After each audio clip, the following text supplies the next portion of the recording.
Ito nga pa PH Kita. So, pupunta tayo ngayon sa Binance para i-withdraw yung investment natin doon na sa worth of 27,000 yung nabili natin. Total value ng per token is 20 pesos. Ngayon, nasa 33 na siya. So, nagta-34 pa. So, i-withdraw na natin kasi yung workmate namin may binibentang motor. And then, sayang yung opportunity. So, pwede pa natin yung ibenta ng mas mahal. Binibenta niya sa halagang gusto natin. And then, nagkasundo na kami. Tapos, sakto yung pagtaas ng investment na binili natin. And then, tara, let's go! Sa Binance ngayon, promise natin dito, ang target natin is makapag-swap tayo sa 33 pesos yung target natin. So, nandito tayo ngayon sa Binance, sa spot trade.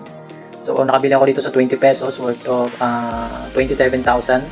Ngayon, nasa 27,000. Kung nasa 33 siya, convert natin. So, 1,208 yung balance ko. Nakabili ako sa 20 pesos. So, 1,208 sa PHP, sa USDT. So, max natin. So, meron tayong 717. Magkano ba yung 717? So, okay, 717 times 55.40. Wait. Mali ito, may 707. So, 39,721. So, may gain na tayo dito. Okay na to kasi ito yung target talaga natin na amount na ma-withdraw. Pag tumapat sa 33, so, withdraw na natin. Take profit na tayo. Magkano na ba to? Convert na, tingnan muna natin. 33.23, so tumataas pa siya.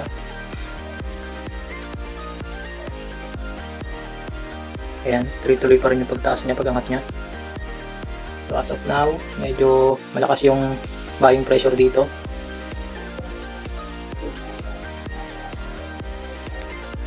So nag-aantay pa tayo, baka umangat pa. Baka umabot pa siya ng 24.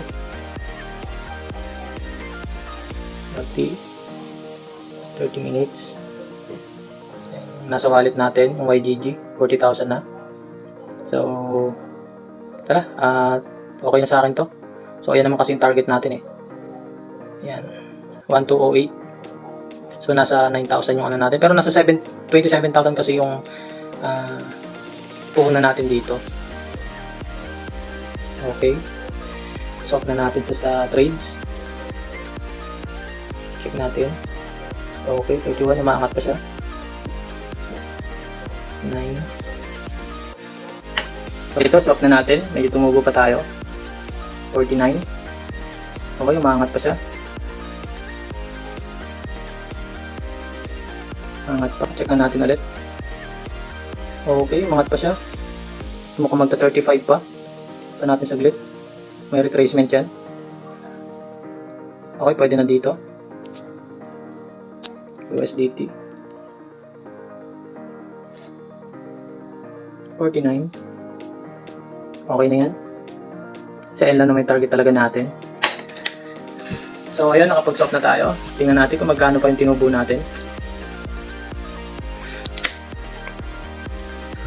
Magkano ba yung total gain natin dito? So 749. So yung 717, nadagdagan pa siya. Nagantay lang tayo ng saglit, no? So, wait, alis lang natin to. Total natin, 41,494.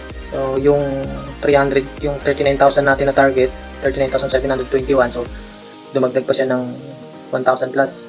Magkano ba yung puhunan natin dito? So, 27,000.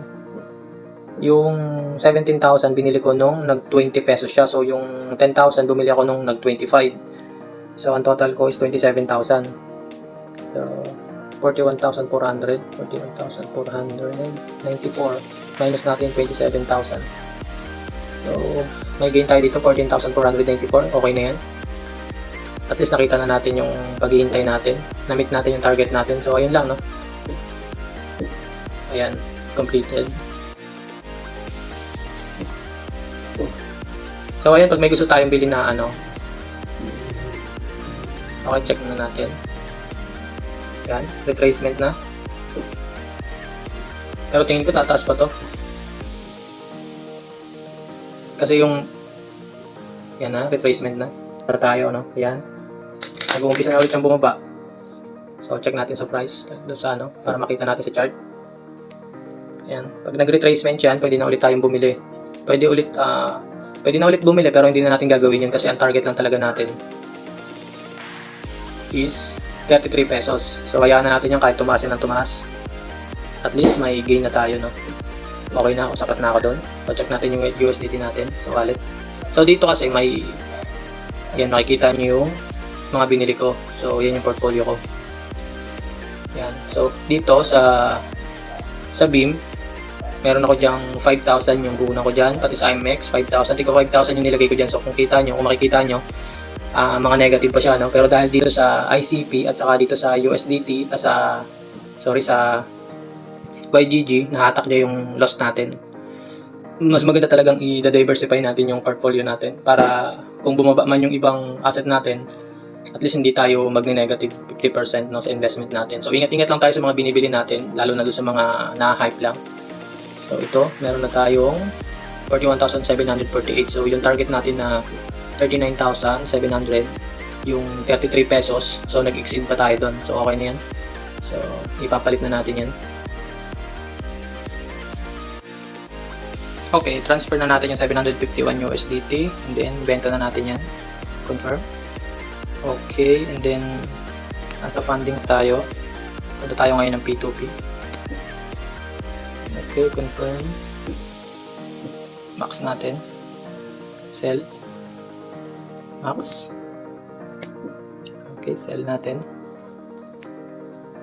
Mag-add pa pala tayo dito ng GCash number natin, ano. Okay, nandito na pala siya. So, GCash. Check lang natin kung naka-save yung number ko dito. Yun, na-check naman na natin. Naka-save naman yung sa payment method natin sa GCash. So, sell na natin itong 751 USDT. Via GCash. Okay, confirm sell. Naka-add naman yun. Okay, check na natin. By the way, bago pala natin i-release yung asset, make sure lang na nakapag-payment na siya sa GCash natin.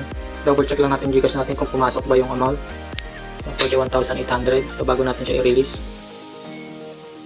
antayin lang natin siya kung nakapag-payment. So, antayin lang natin yung resibo na i-send bago natin i-release. So ayan, na-release na daw niya. Nakapag-bayad na daw. So check natin. Check natin sa GCash natin kung pumasok na ba yung bayad niya.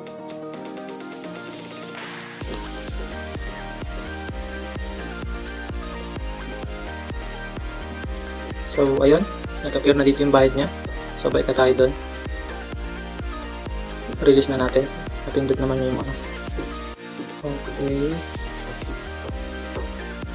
Hindi pa niya napipindot. Payment received. Okay. Release na natin.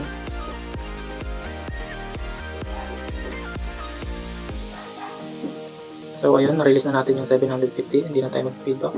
Positive lang. Okay. Okay na yan. Okay. Payment received. Finish. So, ayun. By the way, ang gagawin nga pala natin dito, no? 41,000 na to. Kasi yung workmate ko may binibentang motor.